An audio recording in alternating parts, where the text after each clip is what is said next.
Welcome to the podcast. Today we're talking about why Rupiah falls. Let's begin. Yeah, that 18,000 level really shows how much pressure the Rupiah was under in June 2026. Right, it wasn't just one bad trading day. The oil shock from the US-Israel-Iran conflict hit Indonesia hard because it imports oil.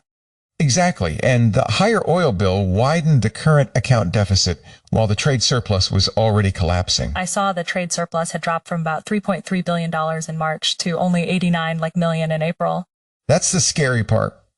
Less dollar supply, more dollar demand, and then foreign investors started pulling out too.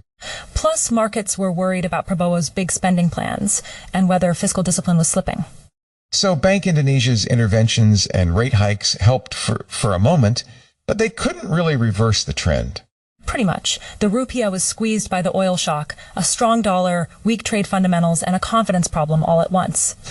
And the oil shock wasn't just a headline issue. It hit Indonesia through several channels at once, you know? Right. Because higher oil prices raised the import bill, pushed up dollar demand, and squeezed the trade surplus even more. Exactly. And with the Rupiah already under pressure, that made every extra dollar harder to get. The subsidy burden made it worse too, since keeping fuel prices fixed meant the government absorbed more of the cost. So the oil spike exposed how dependent Indonesia was on imported energy and steady commodity exports. Yeah, and once investors also started worrying about fiscal discipline, it turned from a trade problem into a confidence problem. That's why the kind of interventions helped briefly, but didn't really change the underlying setup. Pretty much. The shock was external, but the vulnerability was already built into the structure. Right, and kind of the timing was brutal. Oil jumped from about $72 to around $120, then peaked near $138 when the Strait of Hormuz looked at risk. For a net importer, that meant Indonesia suddenly needed far more dollars just to pay for fuel. Exactly, and at the same time, the trade surplus was shrinking, so there was less export income coming in to offset it, or something. That's the squeeze. More dollar demand, less dollar supply, and the Rupiah gets hit from both sides. Plus, the dollar itself was getting a safe haven boost from the same conflict. So Bank Indonesia's interventions could calm things for a moment, but they couldn't really undo the oil shock or the confidence problem. And that import bill wasn't small. Oil and gas imports jumped 85.5% year on year in April, so the dollar need was very real. Well, right. It wasn't just that companies wanted dollars. The country needed them to cover a much bigger energy tab. Then the shrinking surplus made it worse, since exports were bringing in far fewer dollars than before. So the currency market had this mismatch. More dollars being chased, fewer dollars flowing in. That's why Bank Indonesia's moves could only smooth the pressure, not erase the imbalance underneath. Exactly. Unless oil costs eased or trade inflows improved, the Rupiah still had to absorb that squeeze. And the April numbers really showed how sharp that squeeze was.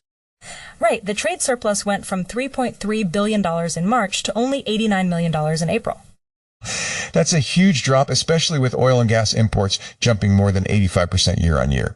And it wasn't only energy, non-oil and gas imports were still up, so demand for dollars stayed high. Meanwhile, exports were cooling, especially commodities like coal, palm oil, and nickel-related goods. So the supply side of dollars was weakening just when the country needed more of them. That's why the current account widened, to be honest, too, to about $4 billion in the first quarter. Exactly. The trade surplus collapse made the Rupiah's pressure much more structural, not just a temporary oil shock. Right? And the current account number really shows how quickly the pressure built up. Yeah, Q1 2026 went to a $4.01 billion deficit, which was the biggest quarterly gap since late 2019. That's a big jump from 2025, literally, when the full year deficit was only about $1.5 billion. Exactly. So it wasn't just one bad month. The trade surplus had already weakened a lot. The Q1 trade surplus fell to around $7.98 billion from $13.07 billion a year earlier. And then April basically confirmed the trend, with the surplus down to only about $90 million. So once oil import costs surged and commodity exports cooled, Indonesia needed more dollars while earning fewer of them. That's the structural problem behind the Rupiah weakness, not just the oil shock by itself. Yeah, and that's why this one feels worse than 2022, you know? Right, because Indonesia didn't just face higher oil prices. It also had to absorb the subsidy hit. Exactly. Domestic fuel prices stayed fixed, so the budget took more pressure instead of passing it through. And that came on top, literally, of a trade surplus that was already shrinking hard. So the oil shock wasn't isolated. It hit the fiscal side, the trade side, and the currency all at once. Plus, investors were already nervous about spending plans and policy credibility. That makes the Rupiah reaction more severe than a normal oil price scare. Pretty much. It was the same kind of shock, but with much less room to absorb it. Yeah, and the fiscal side was another big reason investors pulled back. Right, because it wasn't just the oil shock. The budget picture looked stretched too. The sort of free school lunch program alone raised questions about how much new spending the government could handle. Especially with fuel subsidies already getting more expensive as oil prices stayed high. And the deficit had already, widened to nearly 3% of GDP, which made markets more nervous. So when Moody's and Fitch moved the outlook negative, investors basically treated it as a warning sign. I mean, that helps explain why bond selling and capital outflows got worse. Exactly. The currency wasn't just reacting to oil anymore. It was, reacting to doubts about fiscal discipline. Right. And that doubt showed up pretty quickly in the numbers. Q1 2026 had a capital and financial account deficit of almost $5 billion, right? Yeah, and it wasn't just one market. Foreign investors were selling both stocks and government bonds. The bond outflows were around Rp 25.1 trillion, so the pressure hit the currency and the debt market at the same time. Then the MSCI, rebalancing in May, added another layer, with passive outflows estimated around $1.8 to $3 billion. That's a lot of selling, especially when investors were already worried about the free meals program and rising subsidy costs.